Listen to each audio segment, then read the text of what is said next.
dedicate himself to teaching? Well, I originally came to the United States from New Zealand, so it's a way to get into New Zealand, to go and get into the United States is to go to graduate school. And then I didn't realize when I started that if you go to graduate school with a scholarship, they expect you to become a professor. So that's why I was teaching for 20 years. David es de Nueva Zelanda y él vino a Estados Unidos.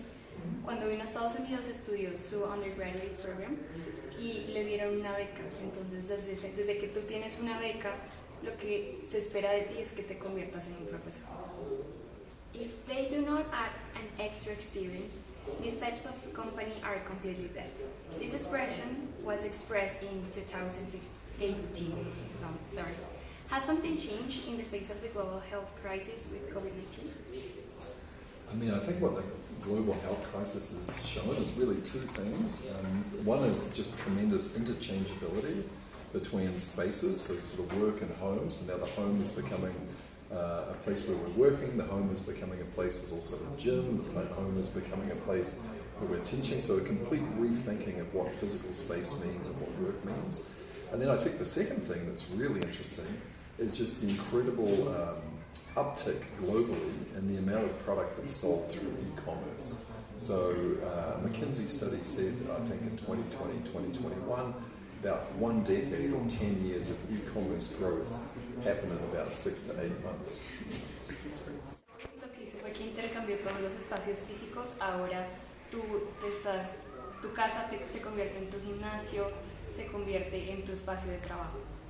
What are the key aspects in the digital transformation accelerated by pandemic for small and medium-sized enterprises?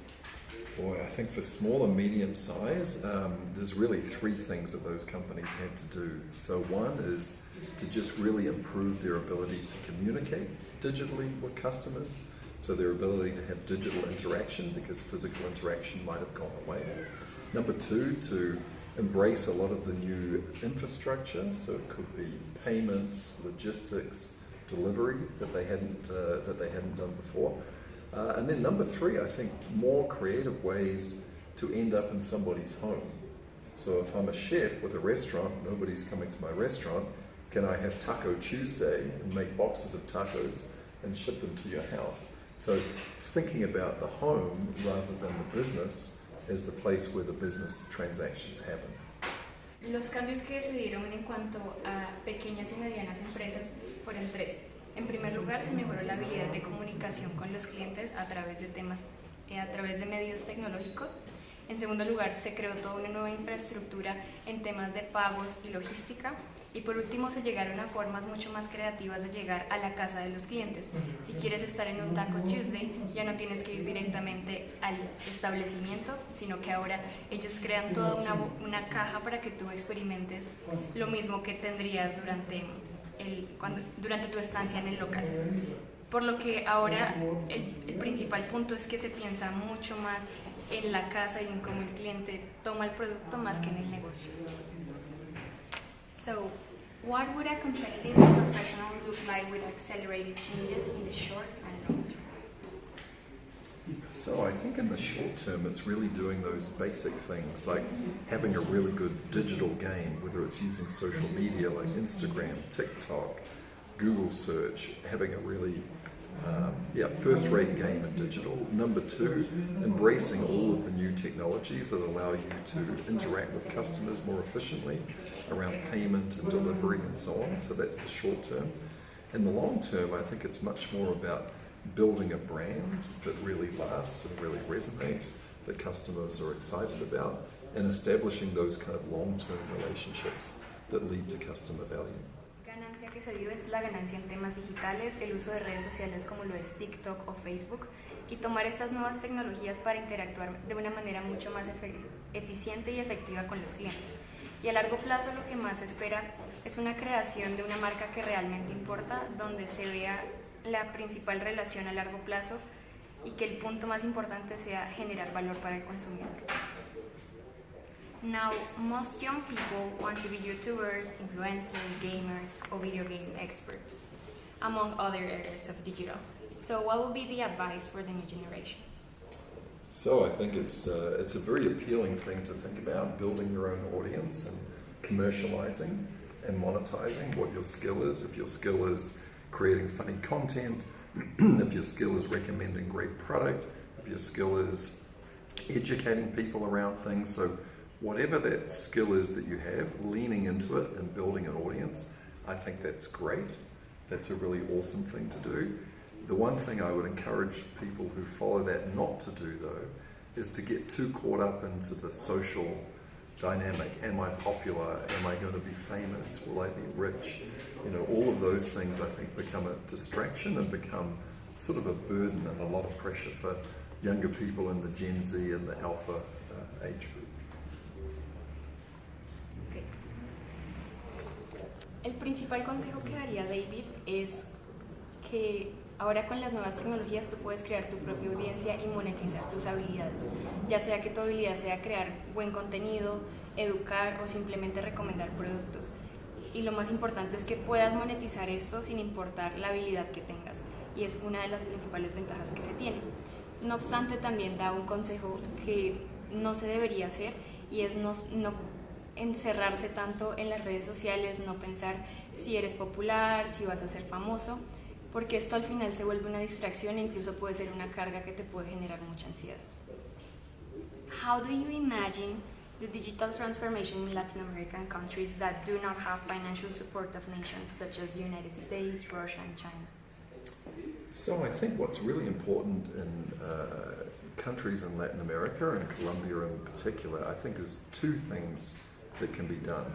So one is to maybe follow the playbook of some of the things that have happened in the United States. So what other Western and countries, and also including China, what have been the main innovations in e-commerce platforms? What have been the main innovations in infrastructure like payments and logistics and so on?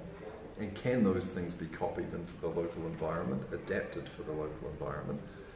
And then I think the next evolution is to think about things that Colombia can do uniquely that could be brought to a world or a global audience, perhaps starting with the United States.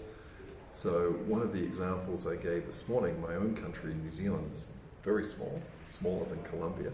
We only have 5 million people, but we have a product, a footwear product made from our merino wool called All Birds that now is a global company. They have a store in China. They will be a $2 billion public company listed in the United States. So I think for me, that would be the next aspiration to see for Colombia, those kind of brands coming after the platforms and the infrastructure have already been built first. Bueno, lo realmente importante en Latinoamérica es en primer lugar seguir el playbook, es decir, seguir todo lo que los otros países de Occidente han hecho, ver cuáles han sido las principales innovaciones en infraestructura, en logística y cómo pueden ser adaptadas a nivel local. Y ya para ser mucho más específico en temas de Colombia, Colombia puede generar productos de manera única y marcas que puedan llegar a ser mucho más exportables luego de que toda esta infraestructura logística haya podido ser montada. Artificial intelligence, big data, data analysis, road hacking, augmented reality, cybercrime, 3D printing, IoT, internet, and e-commerce are relevant aspects in the medium and the long term. So how to be competitive with so many fields of actions in both companies and people? Boy, that's a really tough one. So I think when you start to think about augmented reality, artificial intelligence, big data, I mean, there's a really tremendous level of technical skill is required to build companies that can do that. So I think there you're probably thinking about, you know, the very best graduates in STEM, you know, science, technology, engineering, and mathematics from universities in Colombia and the region that can tackle those problems. And then secondarily, we still need all of the other more basic consumer products, and they can also be tackled just by more everyday entrepreneurs. So I think we want to distinguish between the kinds of things that require immense technical skill, AI, VR, IoT, etc., and the kinds of things that can be just as innovative in their own way, but are more consumer-driven. Esta es una pregunta difícil porque cuando hablamos de temas de realidad aumentada, inteligencia artificial, big data, se requieren muchas habilidades que son muy técnicas. Y para esto es necesario que Colombia piensa en sus graduandos de ingeniería y matemáticas que puedan ayudar a que toda esta rama del conocimiento pueda seguir creciendo. Pero también se debe pensar en temas de la innovación en sí misma, dado que se siguen necesitando los productos mucho más básicos y no solo se debe hacer un enfoque en la realidad aumentada y en todos estos temas tan complejos, sino que no se debe dejar de lado los productos básicos que se necesitan y donde también se pueden generar Okay, fantastic. Thank you so much. Thank you. Thank you. Thank you.